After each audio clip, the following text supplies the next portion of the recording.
Hi everyone. So today I'm not actually doing a tutorial. I'm going to show you a Christmas card that I made. It's already made. I don't always have some of the products left from some of the stuff I made over Christmas.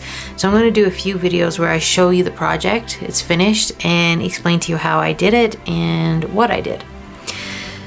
And sorry, what I used is what I mean. So this one here, you can see this one was actually, it was time consuming, but it wasn't difficult. So one of the reasons why it was time consuming was the holly leaves. The holly leaves, I used Tim Holtz Festive Greenery die cut strip. And if you look here, you'll see that there's 1, 2, 3, 4 holly leaves, but there's a lot of other greenery. So I had to run this through quite a few times to get the amount of holly leaves that I wanted. It wasn't a bad thing because now I have all this extra greenery that I can use for other projects, which is great. So I cut out quite a few of the holly leaves, and I cut them out on Bo Bunny's Double Dot Designs paper. And this one is the Wasabi Vintage. So I cut it out using this side for the holly leaves. After I did that, I used Tim Holtz Mowed Lawn Distress ink. And what I like to do with greenery, especially the leaves, is I bend them a lot. So if I were to have a leaf, I will bend it over and over and over until I get wrinkles. Once I get the wrinkles, that's when I take my sponge and my favorite sponges. I dab them and then I brush them. And I brush them along the edges and then lightly over the leaf itself, so you can get some darker ink around the wrinkles that I made in the paper. I love that effect. I find it more interesting.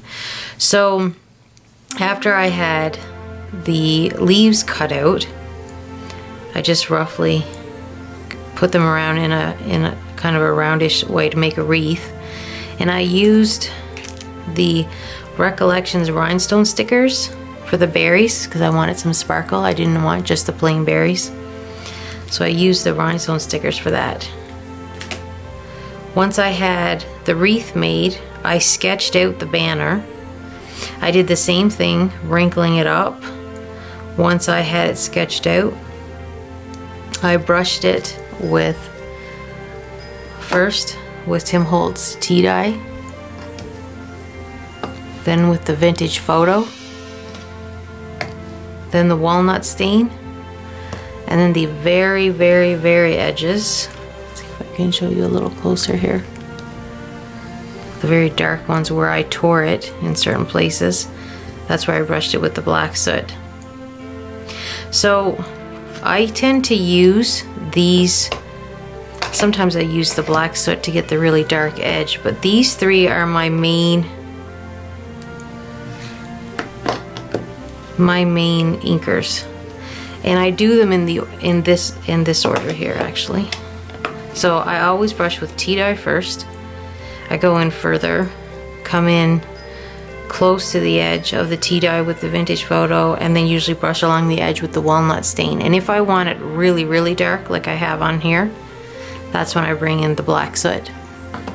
You'll see me use these a lot. After I had the banner done, and I did the same thing, brushed lightly over the wrinkles and that. After I had that done, I stamped my Merry Christmas using my Versamark pad, and then I used embossing powder for the sentiment. So the stamp I used for the Merry Christmas sentiment is from Inkadinka-Doo, and it is the Holiday Filigree set. And you can see there's stars here. So what I did with my Versamark pen, I love this thing, is I traced out the Merry Christmas with the swirls that I wanted and then stamped it down, used Stampin' Up black embossing powder. After I did that, I did not want the ink to fade or anything, and I didn't know what else I was going to do at that point with the banner. So just to make sure that nothing happened to it, I used Ranger's Multi-Medium Matte and I brushed it. This thing actually comes with a brush. It's great. Comes with a brush. You simply brush over it and it seals everything.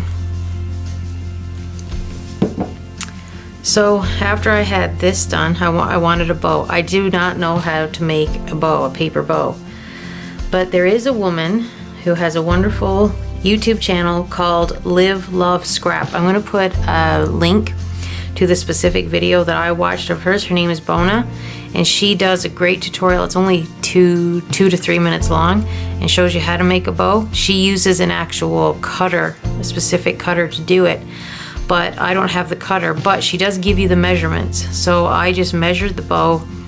I used her measurements for the small bow. She gives you the large, medium, and small measurements on it. It's a great video. And then I cut it out according to those measurements. Then I used Stampin' Up's gold tape, and I took 2 strips.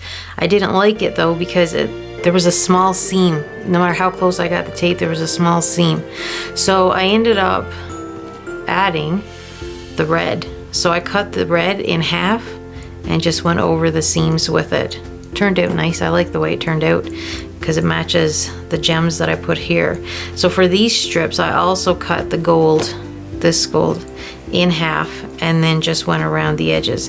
But because you could see the edges, I knew I needed to cover those up. So I used this pack of gems. I don't know what happened to the actual board that goes in it, but these are from Forever in Time, and they're gemstone stickers. I used the red ones obviously on this one, so to cover up where I joined the tape. So I did all that on a sheet of Bo Bunny's A Gift of Love, and this is the St. Nick stocking page that I used, and I used the back of it. This is the page I used. So that was the back of my card. So once I had everything taped down, the bow was down, I wanted to add something to the bow. So I used the Stampin' Up elastic cord, the gold elastic cord,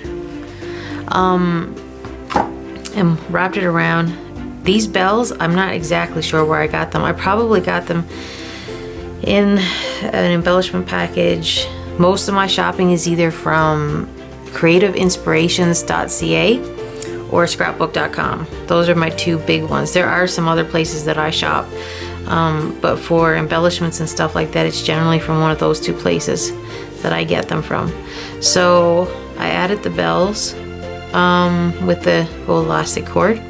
And then I wanted something for the center. The center seemed plain to me.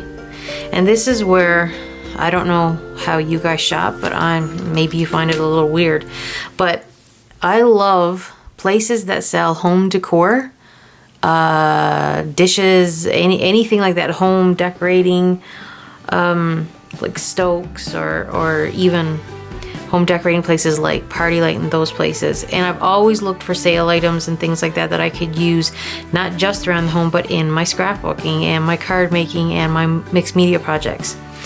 So these are actually from Party Light, and they're actually napkin rings.